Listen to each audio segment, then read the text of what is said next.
Siyambingelela bazalwane egameni lika Jesu Kristu waseNazaretha. Siyabonga kakhulu bafowethu, siyabonga. It is another opportunity uNkulunkulu ke asiphe yona. uNkulunkulu makadunyiswe. Siyabonga kakhulu bandla lenkosi kakhulu kuphinda kuphela kufikela khona inhlelo zethu. Siyabonga kakhulu. Angibingelele ke KZN yonke. Njengoba sishuta silapha eTebheni, ngibingelele kuphinda kuphila okufinyelela khona lezi inhlelo zethu. Even abroad. Ngiyanibingelela nonke lapho bazalwane egameni lika Jesu Kristu waseNazaretha. This is a platform ke ngihlezi ngisho ngithi umzalwane usendaweni right kakhulu mawula ngoba this is the platform where we engage on issues ezithinta ibandla, ezithinta umzalwane, overall nje the body of Christ. So siyabonga kakhulu bafowethu. Igama lami ke ngu-ST wakwaDlamini, ngumntwana kaNkulunkulu osindisiwe. So siyabonga kakhulu. Kuyinqubo yethu ke la ekhaya ukuthi before siqale uhlelo siyaye sicela enkosini, because everything that we are doing senza sure ukuthi siyenza ebukhoneni bakhe egameni lika Jesu Christ. Heavenly Father, we thank you in the name of Jesus Christ for this opportunity that you have granted unto us, oh God. We pray Nkulunkulu Thwengcwele that we utilize it so wisely in the name of Jesus. Bongumusa Nkosi osenzela wona egameni lika Jesu Kristu waseNazaretha. Heavenly Father, we pray Nkulunkulu Thwengcwele that you become the center of this conversation, the center of this chat, in the name of Jesus Christ, Lord God, we pray. Amen. Amen. Once again, angithathele lithuba ngiamukele ngibingelela uyikhehla lami lapha namhlanje. Bekudala lokho sixhumana, uNkulunkulu seze wangenzela umusa ukuthi ngizoba naye lapha namhlanje. Bafowethu, I love this man so dearly. I love this man so very much. Bafowethu enginaye lapha namhlanje. Ngihlezi ke ngimbukela kakhulu into ayipostayo, ama-video wakhe njalo. Khona bengiyibuka nje bekade ekhuluma ngomthandazo. Ngiyibuka lapha nifo ku TikTok. Nginaye lapha namhlanje. Angithathele lithuba ngibingelele babishopi eSphindlovu. Ngiyakubingelela baba egameni lika Jesu. Sibalikhulu ngiyavuma. Gcineni. Madoda. Siyabonga kakhulu, sibalikhulu. Angibonge. Amen.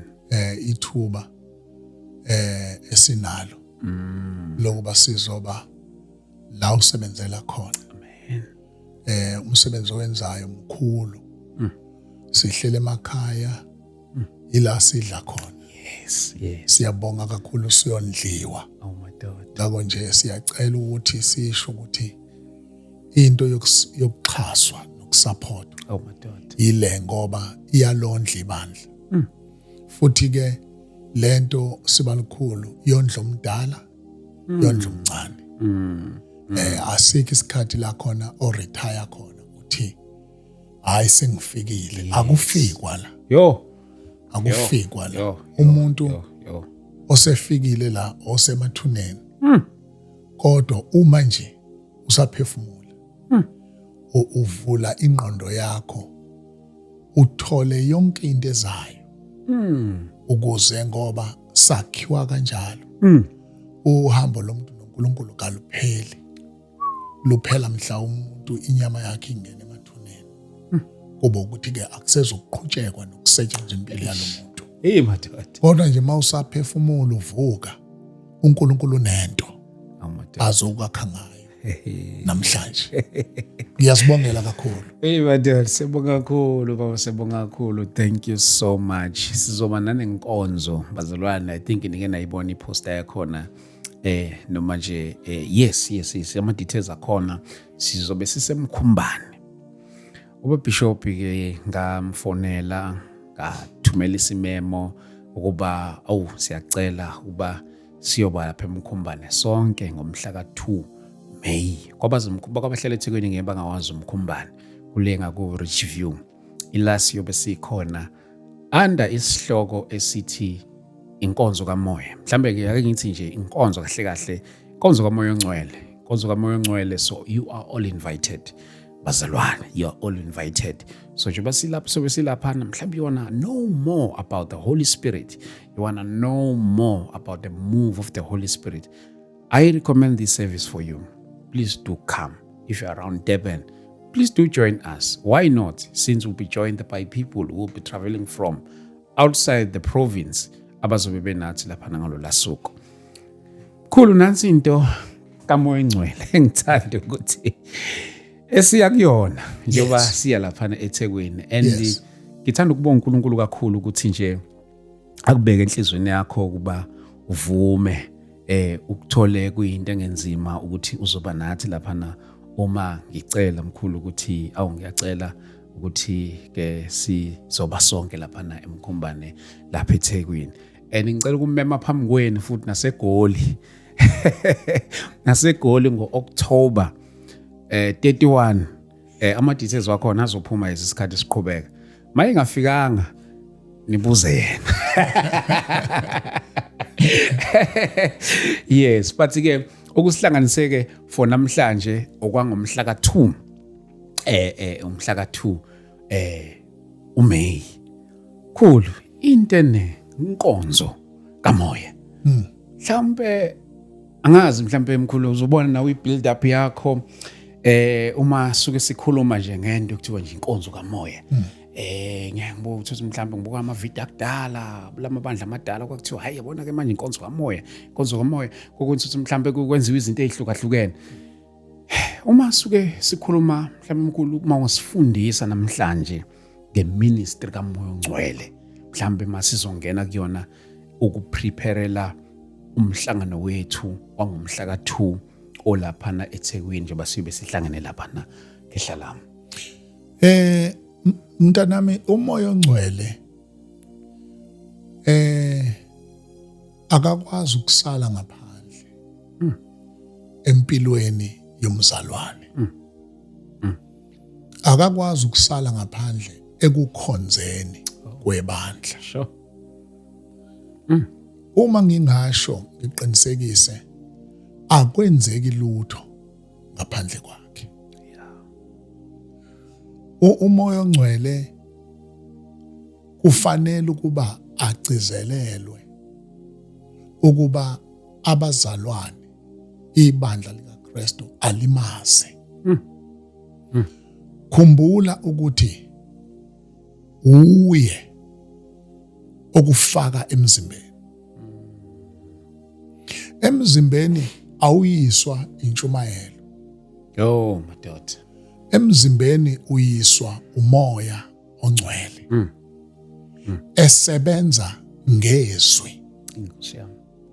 Uma kushunyayelwa umoya ongcwele engekho, sifana nabantu abaxoxelana indaba. Uma kukhulunywa ngenkonzo, it's when umoya ongcwele involved. Futhi kunguye othatha indawo enkulu kuloko kwenziwayo. Uma singakhumbula kahle, singabona ukuthi ngenxa yokugcizelelwa kwakhe, ngoba umoya ongcwele into emenza kube ngathi ucashile nokuthi ngathi akanakiwe, ukuthi akafakazi ngaye, ufakaza ngoKristu. Ufakaza ngoNkulunkulu ezinhlizweni zalabantu abakholwayo. I-activity yakhe. Kodwa uma sifuna ukumbona fanele simbone from creation. Ukuthi ngesikhathi uNkulunkulu edala izulu nomhlaba, there is involvement enkulu kamoya ongcwele. Yo. iBhayibheli incwadi yamaHebheru. Yes. Isukithi we understand this ukuthi by the word the worlds were formed. Bese kubonakala ukuthi sikhohlwa ukuthi le shape ethathwa umhlaba okuyena activator wayo. Okay. Moya ongcwele. Okay. Ngoba izwi lenkosi lithi ekuqaleni uNkulunkulu wadala izulu nomhlaba.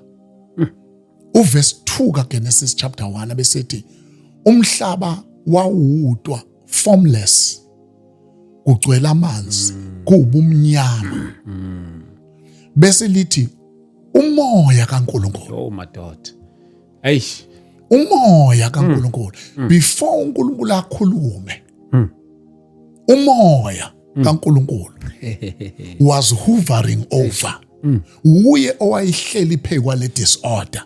Yes. Uyena owayihleli phezu kwalobu mnyama, phezu kwalamanzi, phezu kwalento formless. uNkulunkulu mekhuluma ukhipha izwi elithunywayo. uJesu loyo. Uma elikhuluma lelizwi lifika lapha kukhona umoya. Umoya lo othi give effect kulento ekhulunyiwe. Ngale kukamoya ukukhuluma kunjengokuxoxelana indaba. Yo madoda. Akekho umuntu ongaphenduka ezonweni zakhe ephendula ukuthi uxoxelwe indaba. There has to be umoya ongcwele okuyena othatha lelizwi, ngoba uma ufunda kwiNyuthe kuthiwa he convicts. He convicts the world of sin. Uyena lo nje ukubona umuntu ekhala ezozinikela. Ngoba yena, ngoba kuthiwa izwi liyinkemba kamoya. Akuyona inkemba yalo shumayelayo. Inkemba kamoya. So lo shumayelayo fanele abe kumoya. Okay. Ukuze umoya athathe lokhu kukhuluma. Okay. Abe seyogwaza ngayo inhliziyo. Okay. Njengoba lithi iBhayibheli bakhala encwadini yeZenzo chapter 2. Bakhala badabuka inhliziyo. Babengadatshulwa intshumayelo. Umoya esebenzisa izwi. So ke ukuba uJesu ke uyakubalula indaba kaMoya Ingcwele naye uma efika emhlabeni. Okay. Ngoba uma eya emanzini eJordan eyobhajadiswa, uyobhajadiswa uma efika emanzini, efakwa emanzini, uma ebuJohane emkhipha emanzini, kuvuleka izulu. Yo. Before uNkulunkulu akhulume kwehla umoya. Eish. Interesting. Kwehla umoya uhamba phambili. Eish. Uhamba phambili uma ehla in the form of a dove, wehlela phezu kaJesu. uNkulunkulu usekhuluma ngoba umoya usehlile. Uthi lo uyindodana yami. Yo madoda. Ethandeka kimi. Abesethi muzweni. Kodwa uyabona ukuthi i-role kaMoya Ongcwele la ekubhajadisweni kukaJesu. Ebese ichapter elandela isithi uJesu egcwele umoya.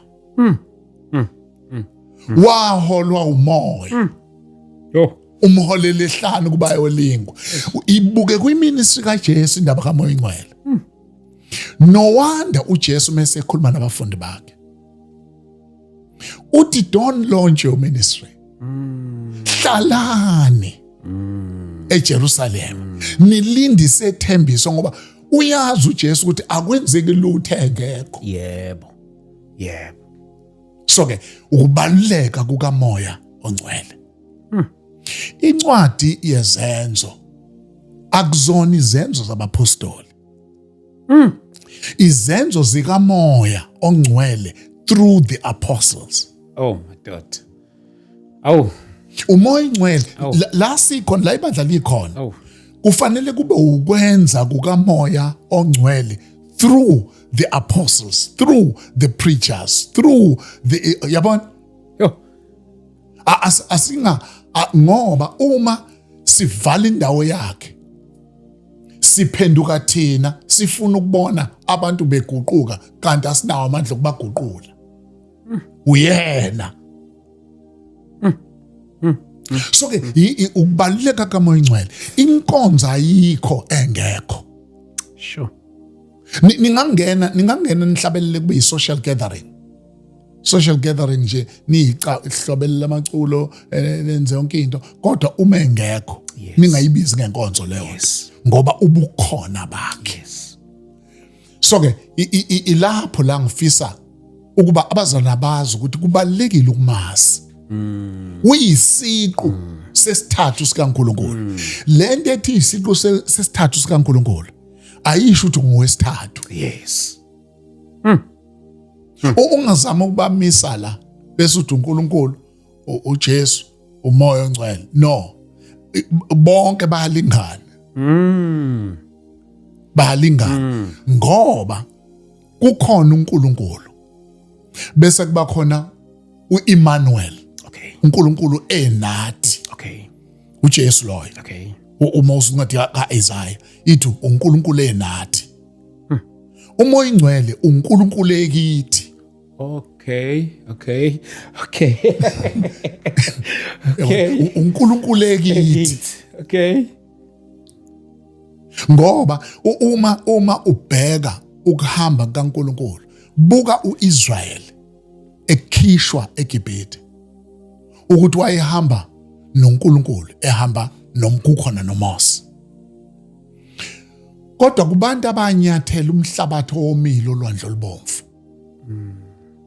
babili kuphela out of abantu abalinganiselwa ku-3 million, babili kuphela bangena eKhanani. Bonke abaningi bafela ehlane. Sure. Akungenanga abantu ababili eKhanani, kwangena inqwaba yabantu, kodwa kwangena abantu esibabiza ngokuthi ngama-wilderness children. Abantu ababezalelwe ehlane, abangalazi iGibhithe. Kodwa ababelazi iGibhithe abaningi bafa endleleni. Sure. Now, in the New Testament church, uNkulunkulu akasiholi enathi. Okay. Usihole kithi. Ekithi. Okay. Uma simlandela, akalandelwa yithi, usilandela yena ngathi. Yo. Usilandela yena ngathi. Uyabona? Iyo lento edala noma ufikelwa isikhathi sokukhathala izinto zikushaya, uthi ufuna ukuyeka kungayekeki. Sure. Ingoba vele lento akuwena oyilandelayo, uNkulunkulu usilandela yena ekuwe.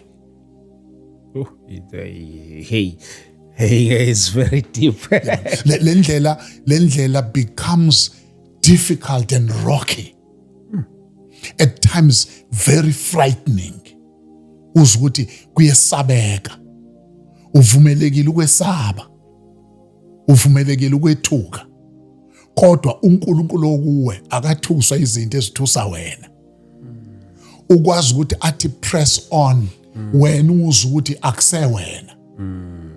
Uyakwazi la kule ndlela esihambayo yeKingdom ukuthi ulala udecide ukuthi ayikusasa ngiye enkonzweni kukhona into ezingishayile in umangala. Abantu abaningi bamangala mebebona uNkulunkulu evusa abantu ebese bekhanseliwe.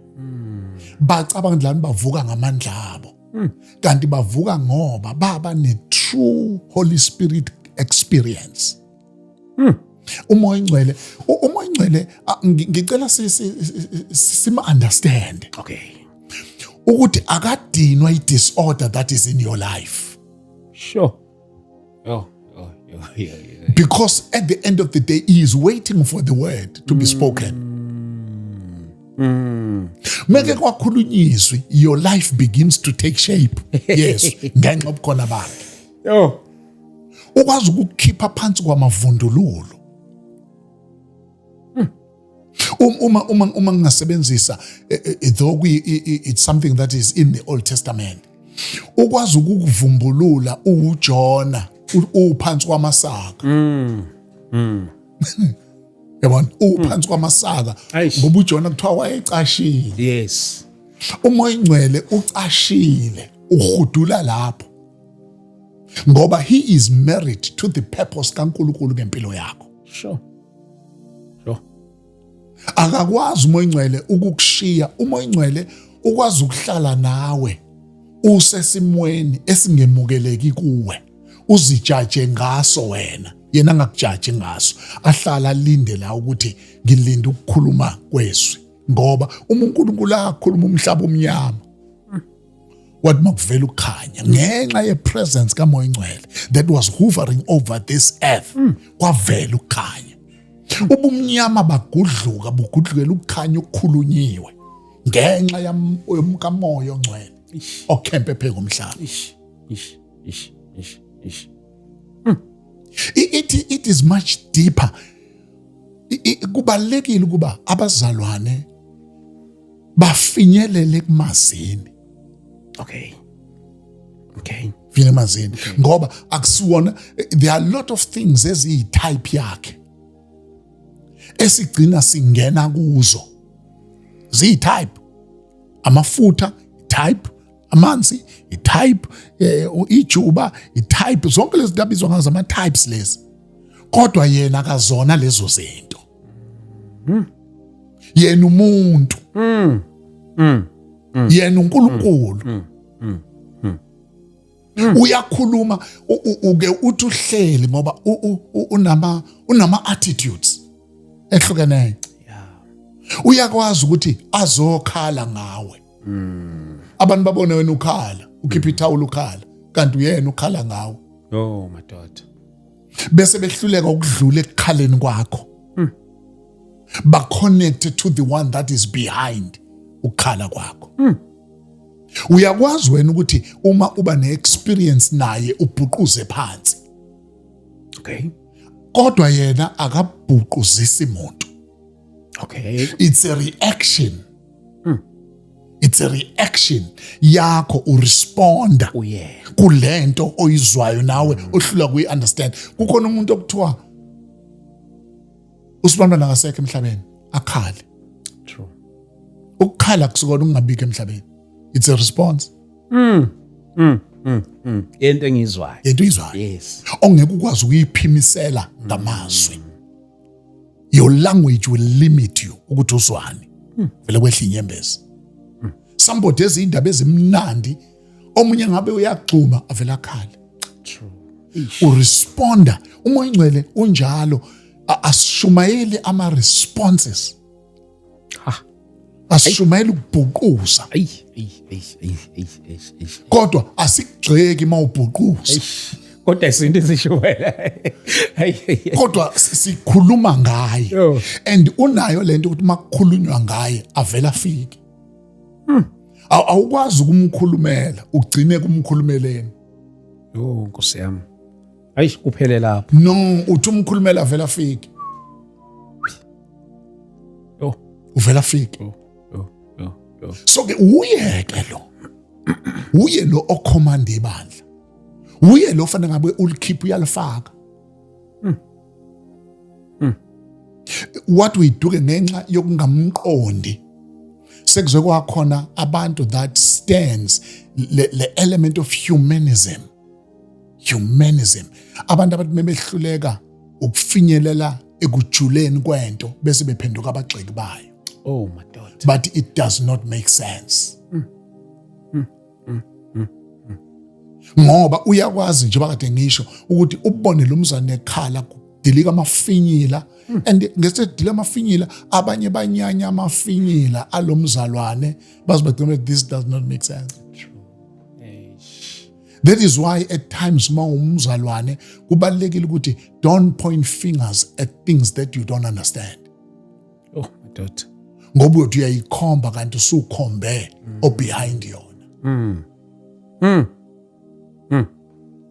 Ngcono uthule ngwane. Ngcono uthule ngoba understand. Kukhona isikhathi mzukulu esafika la kwakukhona khona abazalwane bebeshumayela beveza umoya Ngcwele kuhlekwa. Bethi umoya Ngcwele uyahlekisa. Kuhlekwa uze kuhlekwe. Bakhohle ukuthi yena akakona ukuhleka. Madoda. I-reaction kwakuyi-reaction. You're just responding. Eish. Naba behleka ngalesikhathi sebazibathula manje sihamba nabo bathule ngoba akakona ukuhleka. Ungumuntu isiqu sesithathu sikaNkulunkulu. Okufanele our lives ngoba uinvolve umuntu esindiswa. Wena ungacabanga ukuthi umuntu uzifikele enkonzweni. Kanti ufika nge-invitation kaMoya Ngcwele. Yes. Umoya Ngcwele azokhempa phambi kwakhe. Alinde kukhulunywe izwi. Ubone lo muntu ephenduka kade akaezwa kushunyelwa. Kodwa ufike endaweni la khona umoya Ngcwele ekhululwa. Uthi yenzo kwakho. Thina sokwenza lokho sinike kona wena yenzo kwakho. Yebo. Uma ususindiswe sewumzalwane ubalulekile. Don't take for granted into yokuthi ngisindisiwe njengoba ngisindiswa angikwazi ukusindiswa ngingabi nawo umoya ongcwele. No. Uzobona la umpostoli Paul efika ebandleni laseFeso. Efika abazane bekhonza. Abesebuza umbuzo. Izenzo chapter 19. Athi nake namamukela. Hey madoda. Bekhonza. Ubabuza inkonzo yethu. Bekhonza abazalwane basindisiwe. Nake namemukela kodwa. Umoya ongcwele. Bese bethi labazalwane asike sisizwe nakuzo. Yabona kuyenza ukuthi uqhubeke nenkonzo kanti khona into ongayizwanga. Asike sisizwe nakuzwa ngayo. Lithi iBhayibheli wayeselula izandla ngisebezwile. Wayeselula izandla phe kwabo obakhulekela. Wathi yamukelani moya ongcwele. Uyemukelwa. Oh my God. Immediately iBhayibheli baqala ukukhuluma. Uyabona iactivity yokukhonza nikhonza khona into engekho ngoba engekho yena. Ngoba khona amathuluzi afika nawo yena okhonza. Makukhulunywa ngama gifts of the Holy Spirit. Ama gift akhe. Yiko kuthiwa of the Holy Spirit. Afuze yena. Oh madoda. Awukwazi ukuoperate kuyona uphambane naye. Uthi kusewuyena. Makwa operate kuyona ngoba off afuze yena. Sure.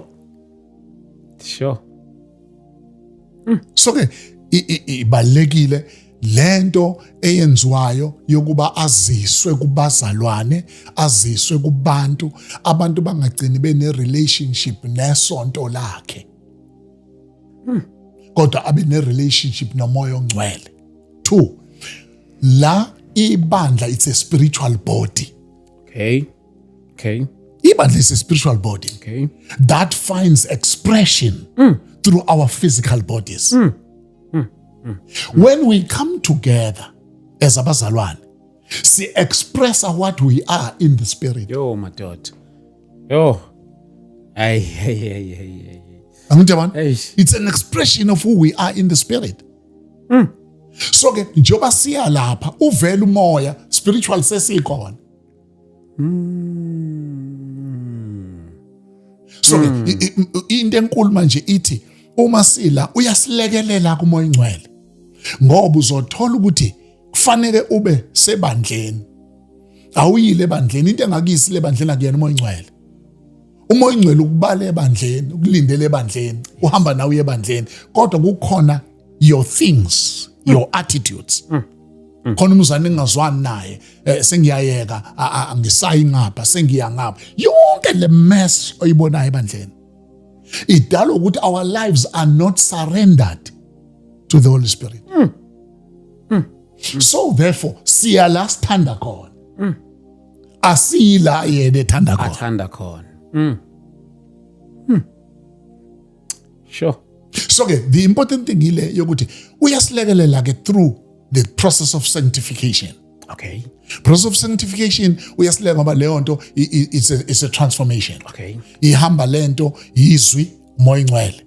Bayalekelelana ngoba uyasetshenzwa. Njengoba ngikade ngisho asiphelile. Yes. Asiphelile. Yes. La into ezokwenza la uphuphe. Nento ezokwenza iphele into wena. It's when ungenwa i-diploma disease. Yokuthi you tell yourself that you've arrived. Yo. When you tell yourself that you've arrived, you stop being made. Njengoba ubona iprocess uthi uJesu bafuna bakhe ngilandeleni ngizonenza. Ngilandeleni ngizonenza. Ngilandeleni ngizonenza. Into enkulu noma ukuyiprocess yokwenziwa into ekwenza wenziwe ukulandela. Yo madoda. When you stop following you are no more awusanziwa. Yiko uma uSathane siyibuka ngeindlela ezimbili. Uma uSathane enza uPetro ayovimba uJesu ame phambi kwakhe athi inkosi awunakuya lapha ngoba kade befuna ukukhanda ngamatshe. 2 things. uSathane usebenzisa umzimba kaPetro ngoba uJesu in as a body urelator noPetro emzimbeni. So ke ufuna mbone emphambi kwakhe emvimba to stop i-purpose yakhe yokuyosiphambanweni, to frustrate that purpose. Now uJesu uyibuka kude, akakhuza uPetro, ngoba lento ayenzayo uPetro ilimaza uPetro kwi-process yokwenziwa. Sure. Uthi uJesu Sathane buyele emva kwami. Petro buyela endleleni owenziwa ngayo, wenziwa ngokungilandela. So ke umoya ongcwele nezwi basebenza in conjunction. Okay. Empilweni yethu continuously. Okay. Le process iqedwa ukuthi ukhumuke emzimbeni, umzimba ungcwatshwe. Kodwa as long as unyathela umhlaba, impilo yakhe iyasetshenzwa. Moya ongcwele eyisebenza ngezwi. Now, the grace osindiswe ngayo, moya ongcwele ukhona lapho. That grace ayikushi mhla usindiswa. There is a difference between justification and sanctification. Wow. Justification is when you are declared. Wow. Kodwa sanctification is the process of making you to be what you've been declared to be. Uyabizwa kuqala. Kodwa ugcini ngokubizwa. Oh, madoda. Bese evela uPaul esethi hambani njengokufanele ukubizwa. Usengibiziwe. Hambani ke manje njengokufanele ukubizwa kwenu. Nayo ke le jama khona. Eish. Sanctification siyasetshenzwa ke. Moya ongcwele izwi siyasetshenzwa. Moya ongcwele izwi siyasetshenzwa. Sisetshenzwa ke until njengoba ekhuluma kwaseGalatia athi bantwana bami uPaul 4:19, bantwana bami enginemehelo ngani, uKristu azabunjwe phakathi kwenu. Now when Christ is formed in you, through umoya ongcwele begins to influence every area of your life. And your walk is no more your walk, it's Christ's walk. Oh, my daughter. It's Christ's walk. It's Christ's walk. Ngenxa kamoya. Ngenxa moya ongcwele. Yes. That is why kuzothola ukuthi sabazalwane abathi noma ekhubekile indaba yokukhubeka kwakhe uyozaqala ukukhululeka emva komhlangano. Hayi uzonihlanganisa ukuze into niyikhulume ubungane. Oh, my daughter.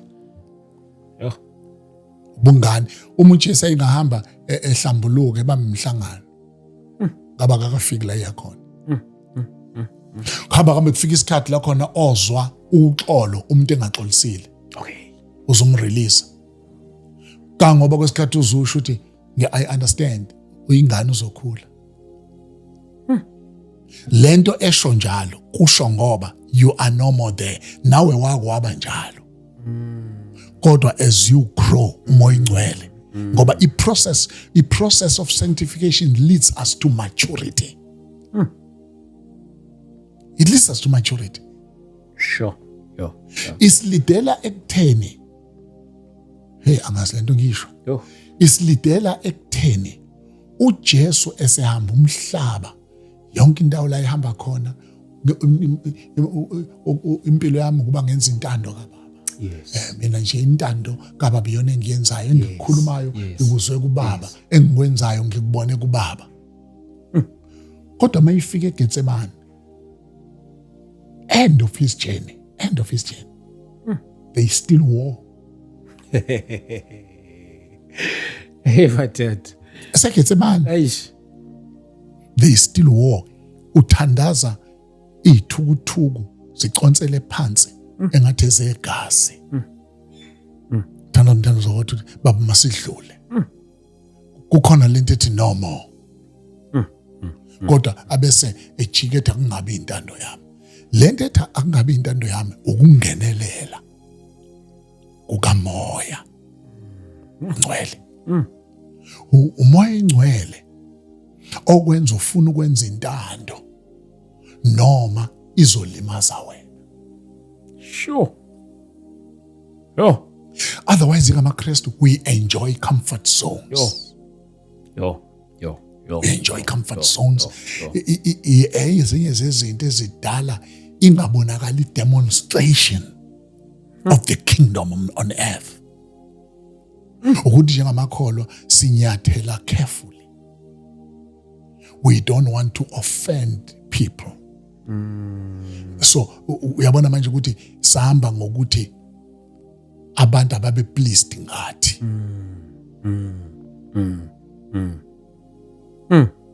Sifuna ukwamukeleka. Asifuna abantu bathi ivangeli elidala leli. Sifuna abantu bathi nango umuntu esimzwayo thina. Yeah. Nango umuntu esimzwayo. Yeah. I'm not saying ukuthi abantu bayakuzwa. Yes. Ukuthi awenzi khona. Angisho njalo. Yes. Akona lokho ngisho. Yeah. Kodwa ngisho ukuthi kwesikhathi asikugade. Ngoba kungenzeka sibe sold out at being people's pleasers. Siforsake umoya ongcwele. Yo. Angazi mzukulu iloko nje. I'm very following. This is quite interesting. Should ngihlala mi lento kamoya.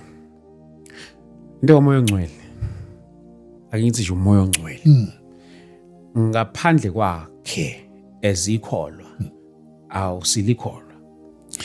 Njoba nje uRomans Paul uthe bonke abahola umoya bangabantwana bakaNkulunkulu. Bonke abahola umoya. Bonke. It's not an option ukuthi hayi ngikhetha mina. Yeah. No. Eish. Shubo kahle is sign Holy Spirit. Moya ongcwele.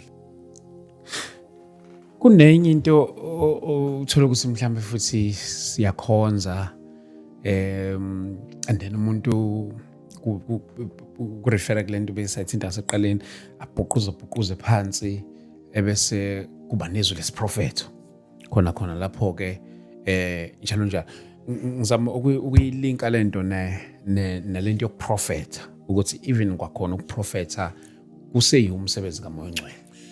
Angithi nje nanka ukuthiwa ipure zikamoya. Yes. Sikhona isipure sokuprofeta, which is not an office. It's pure. No, akulona office. It's pure.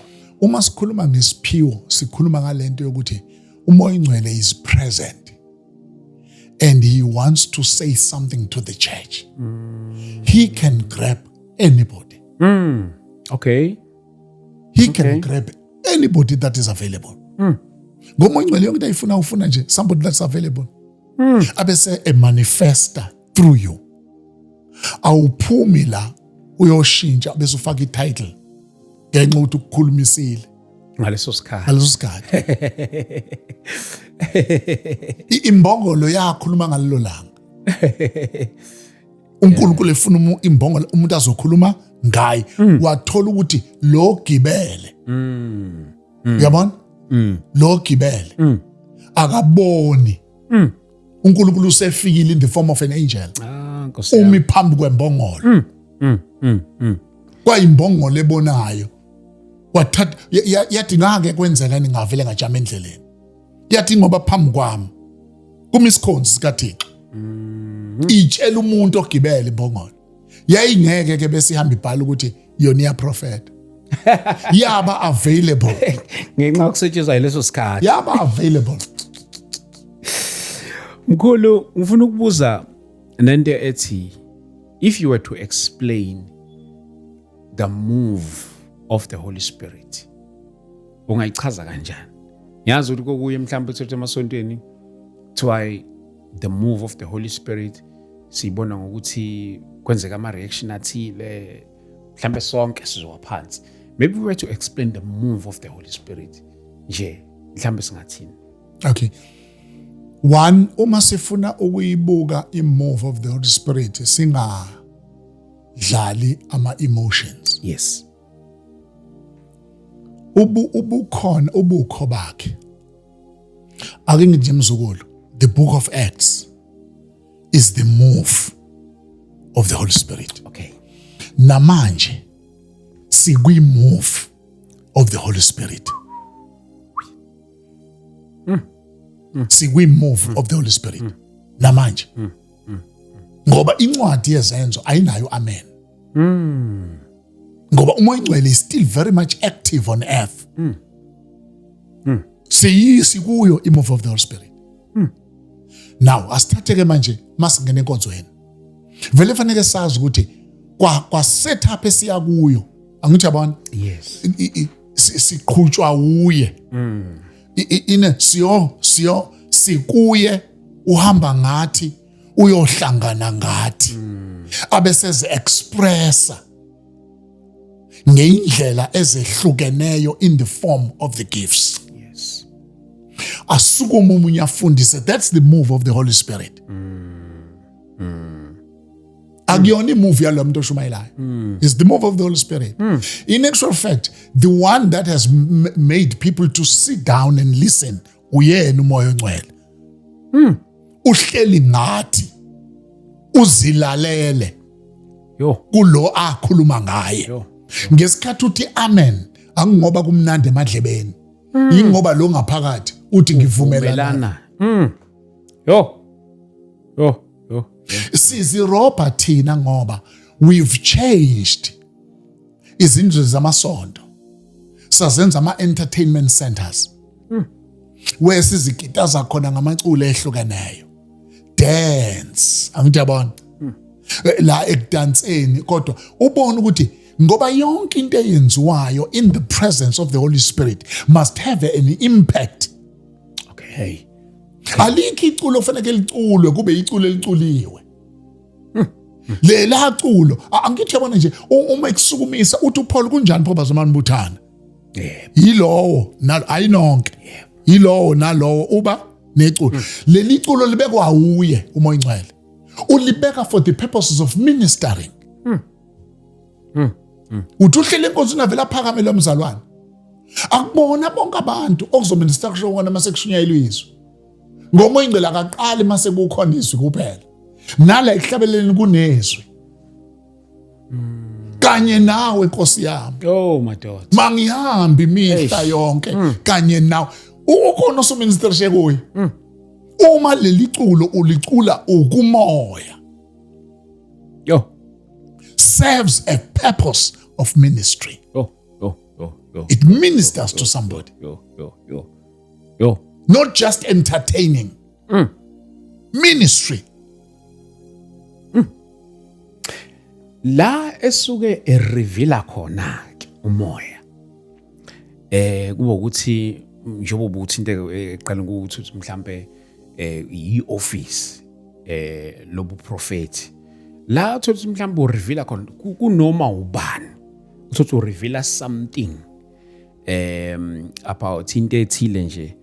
Mhlambe sengayana ngamasonto. Kokuyinto uthi mhlambe into okungafanele ukuthi ishiwo ngaleso sikhathi. Mhlambe sengayelana nama traditions wamasonto. Kodwa ngokukamoya ngabe kuyinto mhlambe kumele ikhulume ngaleso sikhathi into erevealeke ngaleso sikhathi. Angithi ke futhi fanele kumazi ukuthi ugqoka ibhantshi elimabalabala. Sure. He is a spirit of wisdom. Spirit of wisdom. Ngoba lento esikhuluma ngayo akusiyo into yesonto. Lento esikhuluma ngayo akusiyona into yemizwa. Lento esikhuluma ngayo akusiyona into enegama lomuntu. Sishawa ukuthi uma umuntu efika engena ingane inkonzo Nkosi sihlangene sisendlini yakho.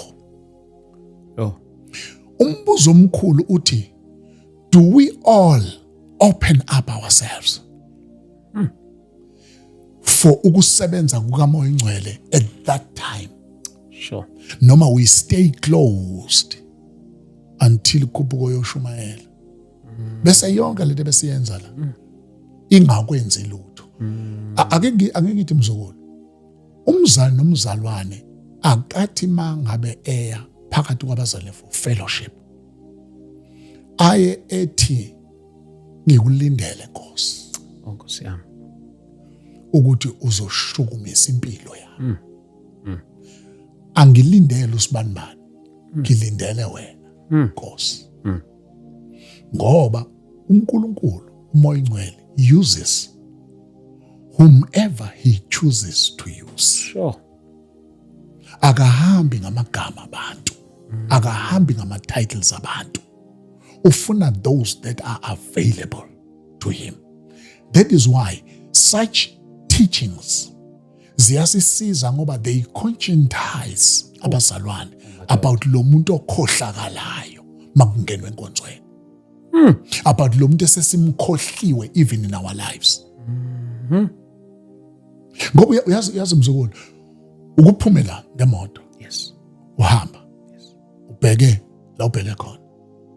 Uthi uphuma, ngesikhathi uphuma la, uphuma usuyidwebile imap in your mind ukuthi uzophuma ubheke phi. True.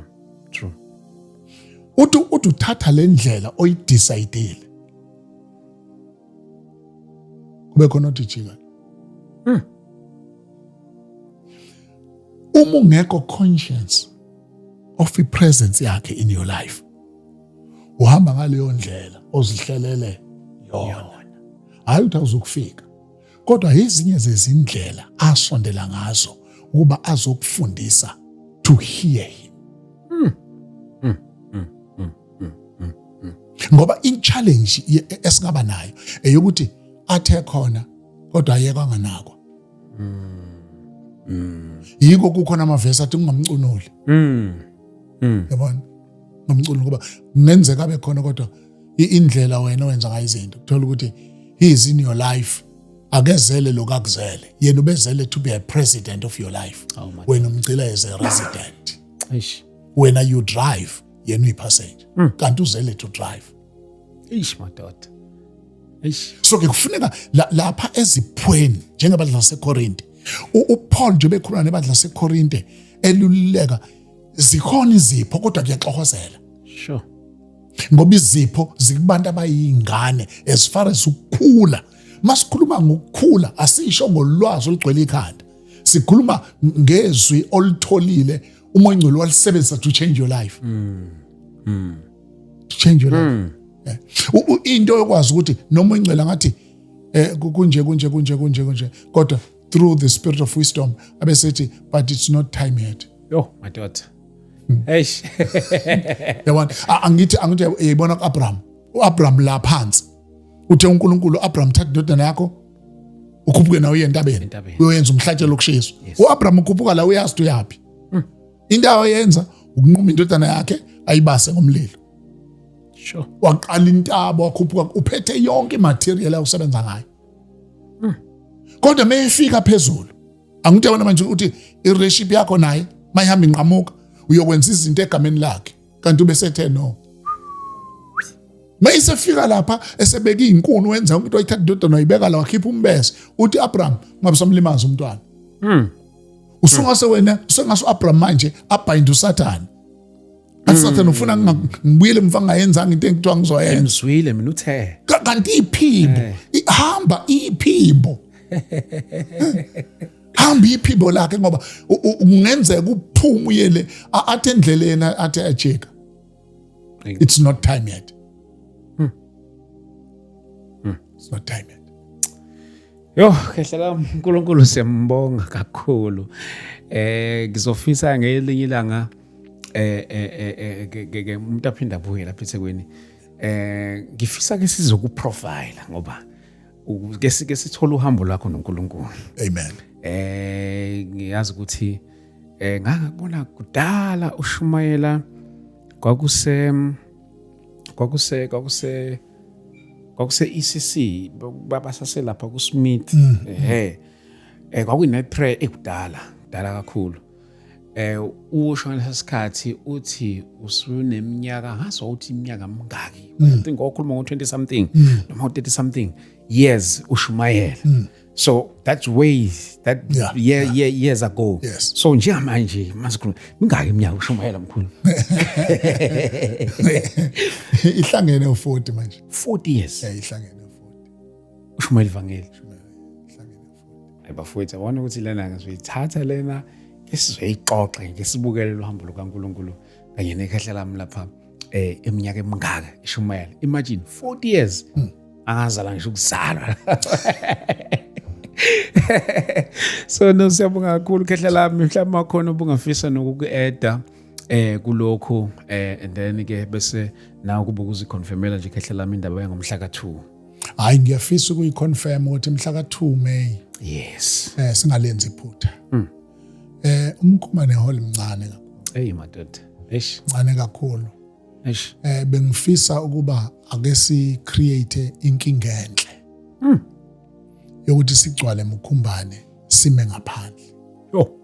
Kufunwa izitulo zibekwe ngaphandle, kufunwa ama screens abekwe ngaphandle. Siyitheko ake senze into. Yo. And ngiyanithembisa Yo. balandeli balolu hlelo. Yo. Ukuthi umoya ongcwele akathintwa angafiki. Sure. Yo madoda. Akathintwa ingabonakala manifestation yakhe.